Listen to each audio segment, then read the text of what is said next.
Plummeting Skirmish by Stephen Meehan.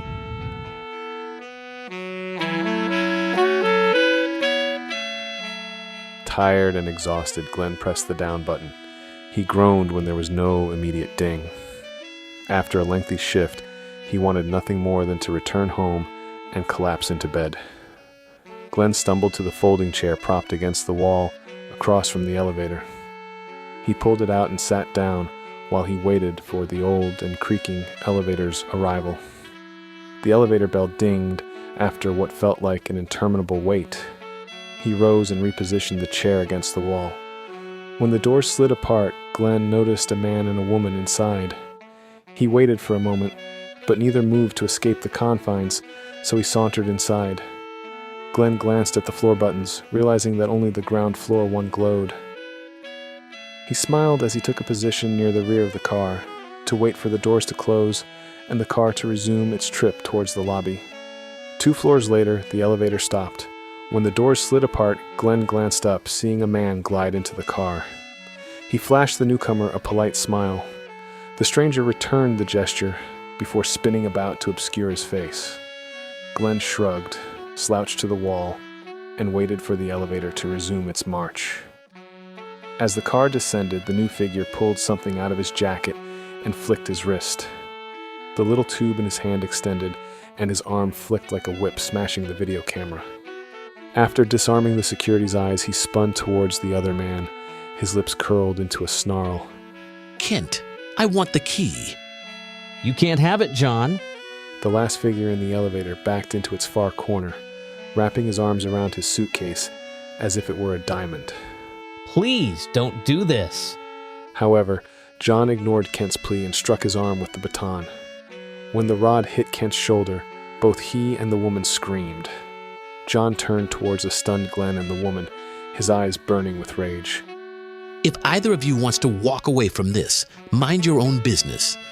When he returned his attention to Kent, John noticed the briefcase was dangling from Kent's arm. He grabbed Kent's throat and lifted him up as he squeezed. "You had to make this difficult, didn't you? I only wanted the key." As Kent struggled for breath, he sputtered a few words. "John, you're only..." John's fingers tightened, silencing the older man. "Kent, if I wanted to hear you prattle, I'd still be stuck under your leadership."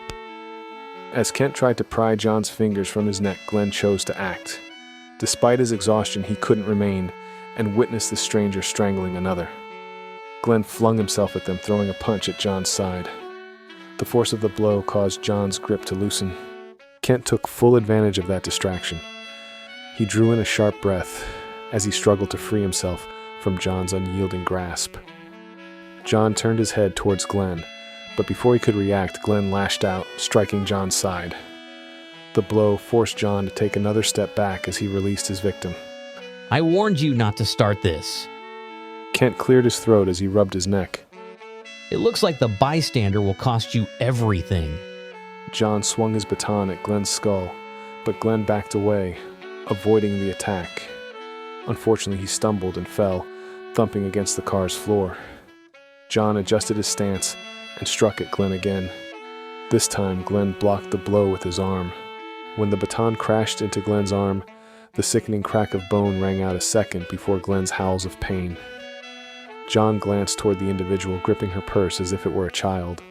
Kent's fingers dug for his phone, but John landed several punches to Kent's side. Then he pummeled Kent until his body went limp, abandoning his fight for the phone. The woman's eyes stayed clenched shut as John straightened, dusting his pants as if beating them meant nothing. He took a deep breath as he leaned forward. "I'm sorry you had to witness this." She turned toward John as she reached into her purse, clutching something inside. "Don't be." When John opened his mouth to laugh, she withdrew something from her purse and sprayed a mist all over his face.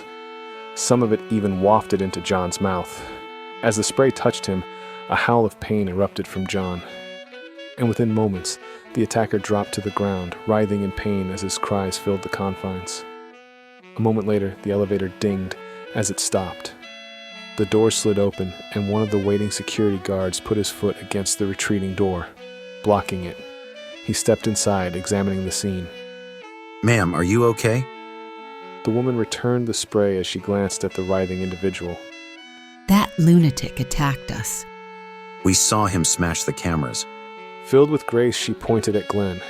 He has a broken arm. The guard pulled a radio to his mouth and passed on that information. As John was dragged from the elevator, she ignored the wails of approaching sirens. She kneeled beside Glen and gripped his shoulder. That was brave.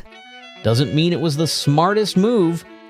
Glen focused on her as sweat poured from his grimacing face. At least according to my injury. Thank you for helping Kent. She said after kissing Glen on the forehead. It was enough to prevent a disaster. Glen forced a laugh through searing bursts of pain. I'm glad you had the mace. Of course I did. After all, John didn't realize that I was escorting the key, not Kent. Glen whipped toward the delicate woman as the first responders reached him. Who are you? My name is Monica Harrell. She gave him a warm smile as she squeezed Glen's shoulder. Releasing him, she walked out of the building and slipped into the crowd.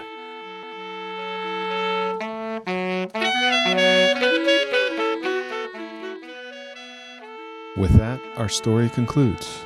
I hope you've enjoyed today's reprieve from your daily grind. If you like the vibe, hit that like button, drop a comment, and subscribe if you haven't already, because every bit helps get this channel spread to those who require a momentary chance to unwind.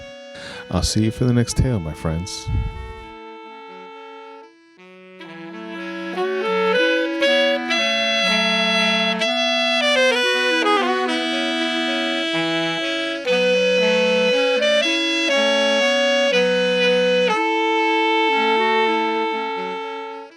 Thanks for reaching the end of the video. But why not keep the rhythm going? Pick one of the videos on screen and settle in for another moment of escape. And if you haven't yet, hit subscribe and tap the bell to get notified when new tales drop.